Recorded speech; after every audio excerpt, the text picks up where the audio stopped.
और दूसरा ये भी ऑन रिकॉर्ड है कि जब अली अमीन गंडापुर साहब की गाड़ी पे हमला हुआ, इनके वर्करों ने उनको डंडे मारे, उनके गाड़ी को तोड़ने की कोशिश की जब वो भाग रहे थे, तो उनके गार्ड्स ने जो है फायरिंग की अपने वर्करों के ऊपर। यह भी चीज ऑन रिकॉर्ड है। सर, ये कम से कम इस हाउस के सामने कोई यूनिफाइड किस्म का बयान जो है, जिसमें कोई तसलसल हो, जिसमें कोई कोहेरेंस हो, जिसमें कॉन्ट्रडिक्शंस ना हो, वो तो कम से कम पेश करें। अपना अपना रिकॉर्ड जो है वो तो स्ट्रेट कर लें। एक बात पे मुझे बड़ा अफसोस हुआ कि इन्होंने अब एक नया कार्ड जो है प्ले करना शुरू किया है, और उस सुबाइयत का कार्ड है। एक शख्स हमारे यहां पे 11-12 साल हुक्मरान रहा, उसका नाम अयूब खान था। बांग्लादेश बनने की रिस्पॉन्सिबिलिटी उस पर जाती है, बल्कि उसने बाकायदा कैंपेन चलाई बांग्लादेश बनाने की कि मशरकी पाकिस्तान अलहदा हो जाए। आज उसके रिश्तेदार जो हैं यहां पे सुबाइयत का कार्ड खेल रहे हैं। इस मुल्क के ऊपर जनाब डिप्टी स्पीकर, जितना हक किसी पंजाबी, सिंधी, बलोची का है, उतना ही पश्तून का है। हम 4 भाई हैं इस खानवादे में जिसका नाम पाकिस्तान है। अब अगर इनके कहने पे किसी और सूबे से एक बंदा भी ना आए, जनरल सेक्रेटरी साहब इनके अकेले अपनी गाड़ी में लाहौर फिरते रहें, और जहां पे 4 बंदे इकट्ठे हुए थे वहां पे वो ना पहुंचे, तो इसमें लोगों का क्या कसूर है? इसमें Pashtun versus rest of Pakistan जो है वो क्या एक्सप्लॉइट करने की क्या जरूरत है? और वहां से भी अगर सरकारी मुलाजिम लाए जाते हैं, वहां से पुलिस जो है सफेद लिबास में लाई जाती है, और ये सारा उस वक्त उनको ख्याल नहीं आता कि वो भी पश्तून हैं। पारा चिनार में जो कत्लेआम हो रहा है, वहां पे एक दूसरे से लड़ रहे हैं, तो चीफ मिनिस्टर का वो भी तो जिम्मेदारी बनती है कि अपने सूबे में अमन कायम करे, अपने सूबे में जो है जो हकूक हैं अपने सूबे के रहने वालों के, उनके हकूक जो है बजा लाए। उनको छोड़ के उन्होंने इस्लामाबाद पे चढ़ाई की, और उसका नतीजा क्या निकला? तीसरी दफा जो है वो चढ़ाई इनकी नाकाम हुई।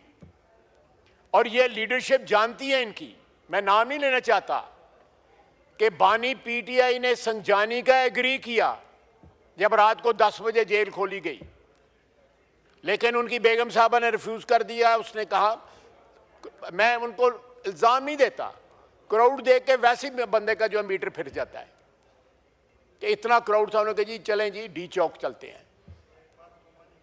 और ये जो है उसके बाद जब ये वहां से पसपा हुए हैं, भागे हैं, दुम दबा के भागे हैं, सारी की सारी लीडरशिप अपने वर्करों को छोड़ के भागी है।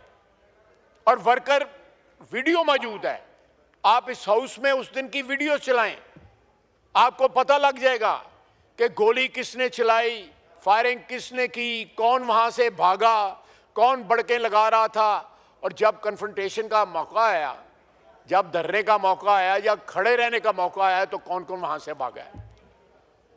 और इनको ये रास्ता मिल गया हुआ है, सारे जो मुनाल के रास्ते भागते हैं। तीनों दफा जब ये भगौड़े हुए हैं, चीफ मिनिस्टर साहब तीनों दफा पहले केपी खड़े होते हैं, उसके बाद कोसार कॉम्प्लेक्स खड़े होते हैं, उसके बाद पहाड़ पे चढ़ जाते हैं, उसके बाद 12 जिलों से जो है पेशावर पहुंच जाते हैं। जनाब स्पीकर, ये तौहीन है इज्तिमाई शऊर की जो ये बातें करते हैं। मैं लंबी बात नहीं करना चाहता, क्योंकि मेरे पास तो बंदूक का या कोई लाइसेंस भी नहीं है। मैं जानते नहीं हूँ क्या रेंज होती है और कौन सी स्नाइपर राइफल होती है और कौन सी फलानी होती है, रेमिंगटन वगैरह क्या क्या इन्होंने बात। लेकिन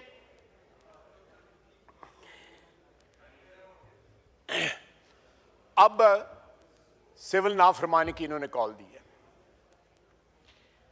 आज से 10 साल कबल भी इन्होंने सिविल नाफरमानी की कॉल दी थी, और कंटेनर पे खड़े होकर बानी पीटीआई ने खुद जो है मुख्तलिफ यूटिलिटी बिल्स को जो है आग लगाई थी और लोगों को कहा था कि यूटिलिटी बिल्स ना देना। किसी ने उनकी कॉल के ऊपर जो है बैक ना कहा। लोगों ने यूटिलिटी बिल्स भी दिए और उनकी कॉल जो है वो फेल हो गई। आज भी मेरा चैलेंज है इनको, अल्लाह के फजल से इनको कोई पाकिस्तानी जो है वो यूटिलिटी बिल देने से इनकार नहीं करेगा। कोई एक्सपैट पाकिस्तानी जो है, बैरून मुल्क रहने वाले पाकिस्तानी जो हैं, वो अपने घर अपने मुल्क में तरसीलात भेजना जो है वो बंद नहीं करेंगे। ये ज़रूर करें। मैं इसरार करता हूँ कि ये नाफरमानी, सिविल नाफरमानी के ऊपर ज़रूर खड़े रहें, इस स्टैंड लें। इंशाअल्लाह ताला ये जिस तरह इनके 3 हमले जो हैं वो फेल हुए हैं, इसी तरह ये सिविल नाफरमानी की कॉल भी जो है फेल होगी। जनाब वाला, अफसोस की बात है कि जब इतनी हजीमत उठानी पड़ती है, जब इतनी शिकस्त उठानी पड़ती है, जब इस तरह भागना पड़ता है मैदान से, तो उसके बाद सुबाइयत का कार्ड खेलना जो है, मैं समझता हूँ ये पाकिस्तान के साथ जो है वाबस्तगी, वफादारी की का तकाजा ये है कि इस हाउस में आप मेंबर हों, इस हाउस ने आपको इज्जत दी हो, जो इसका वफाक का हाउस है, उस हाउस में खड़े होके ऐसे बीज बोने की कोशिश की जाए और बाकायदा जो बच्चे ऊपर बैठे हैं उनको एड्रेस करके बात की जाए, क्योंकि वो बच्चे जो हैं हमारे सुबह केपी से आए हुए हैं। इससे ज़्यादा घटिया और क्या हरकत हो सकती है? सर, ये डीएनए पे बड़ा डिपेंड करता है, बहुत डिपेंड करता है डीएनए के ऊपर कि इंसान का डीएनए किस किस्म का है। अगर आपके डीएनए में पावर यूजर्व करने की ट्रेडिशन हो, उसके जरासीम हो, आमरीयत के जरासीम हो और बेशुमार किस्म का, मैं लंबी बातों में नहीं जाना चाहता, तो फिर वो इस किस्म की बातें करते हैं कि ये इनकी शिकस्त खुर्दा जो जहनीत है उसकी निशानदेही करते हैं। ये अल्फाज जो हैं जो इन्होंने इस्तेमाल किए वफाक के ख़िलाफ़, पाकिस्तान की वहदत के ख़िलाफ़ जो इन्होंने बीज बोने की कोशिश की है। जनाब वाला, मैं कंक्लूड करता हूं कि इनके 3 हमले नाकाम हुए। बड़ा बोल नहीं बोलता, अल्लाह के फजल से इनका सिविल नाफरमानी वाली कॉल भी नाकाम होगी। मैं ज़्यादा डिटेल में नहीं जाना चाहता, लेकिन जो 26 नवंबर के दिन जिन जिन बातों पे ये एग्री कर चुके हुए थे, इनके वर्करों को पता लग जाए तो जिस तरह जूतियां खा के उस दिन भागे थे, उससे ज़्यादा जूतियां खाई जाए। और ये ढाल बनाना ख्वातीन को, और फिर खातून जो है वो अपने खामद से भी ज़्यादा एम्बिशियस हों, तो फिर अल्लाह ही हाफिज़ है इनकी पार्टी का। अल्लाह ताला पाकिस्तान को किसी इनके हाथों से नुकसान को बचाए। 4 साल की इनकी हुक्मरानी में जो नुकसान पहुंचा है, आज भी पाकिस्तान जो है उसका भुगतान कर रहा है, उसके नतायज को भुगत रहा है। उस डिसमेंटल्ड सिचुएशन को, एक जो है खंडरात जो छोड़ के गए थे, आज उस पर अल्लाह के फजल से फिर अमारत तामीर होनी शुरू हो गई है।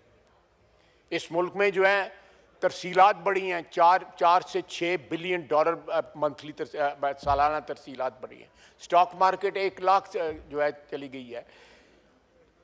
हमारा जो है पॉलिसी रेट जो है वो 5.5% वो नीचे आ गया है। हमारे जो फॉरेन एक्सचेंज रिजर्व्स हैं वो रिप्लेनिश होने शुरू हो गए हैं। इन्फ्लेशन जो है हमारी सिंगल डिजिट के ऊपर, लो सिंगल डिजिट पे आ गई है। ये बावजूद इस बात के कि इन्होंने डिसरप्शन करने की पूरी कोशिश की है कि कहीं इकोनॉमिक रिकवरी ना हो जाए। एक दिवालिया सूबे की लीडरशिप लेके बार बार हमला कर रहे हैं, जिसके बाद तनख्वाहें देने के पैसे नहीं हैं, अस्पताल चलाने के पैसे नहीं हैं, स्कूल चलाने के पैसे नहीं हैं। पहले अपने सूबे की खिदमत करें, फिर कोई जो है कोई लिसानियत की या सुबाइयत की बात करें। पहले कुछ डिलीवर तो करें। आपने 4 साल में क्या डिलीवर किया? आप पिछले 10-12 साल से हुक्मरान है केपी के अंदर। केपी को बाकी सूबों के साथ कंपेयर कर लेना कि आपने वो सूबा जो है अच्छा खासा खाता पीता खुशहाल जो है सूबा जो है, उसमें दहशत गर्दों को ला के बसा दिया। सारे सूबे में दहशत गर्दी है। वहां पे इतना खून खराबा हो रहा है, उस खून खराबे को छोड़ के आप खून खराबा करने जो है डी चौक में आ जाते हैं। जनाबे वाला, ये इस मुल्क के साथ वाबस्तगी या मोहब्बत या कमिटमेंट की निशानी नहीं है। इन लोगों का क्या एक ऐसा एजेंडा है जो खुदा न खास्ता इस मुल्क की दुश्मनी का एजेंडा है, जो हम नहीं अचीव होने देंगे, कथित तौर पे अचीव नहीं होने देंगे। ये जितनी बार चाहते हैं हमलावर हों, हर दफा ये भागेंगे, हर दफा इनके इनके इनके जो वर्कर्स हैं उनको पता लग गया कि इनकी क्या औकात है। ये जितने लीडर हैं उतने इनके ओपिनियन हैं। इतने इख्तलाफात जो हैं आपको किसी पॉलिटिकल पार्टी में नजर नहीं आएंगी। एक पॉलिटिकल पार्टी में एक होती है, एक डिसिप्लिन होता है, जब वो बातें करते हैं उसमें कोई कोहेरेंस होती है बातों में आपस में। आधी लीडरशिप से ज्यादा जो है वो तो रिजाइन कर गई थी उस दिन 26 नवंबर को। किस बात पर रिजाइन कर गई थी? अपने इंटरनल इख्तलाफात की वजह से रिजाइन कर गई थी ना। अंदर की बातें मैं ज्यादा लंबी नहीं बताना चाहता, बहुत चीजें अमानतें हैं हमारे पास कि इन्होंने हमसे राब्ते किए या आज राब्ते कर रहे हैं या कल राब्ते कर रहे हैं और अब राब्तों में क्या कह रहे हैं ये, और बानी पीटीआई क्या पैगाम भिजवा रहा है बाहर।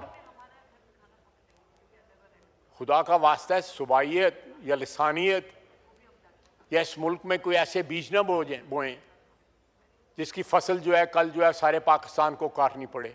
वमा अलैना इल्लल बलाग।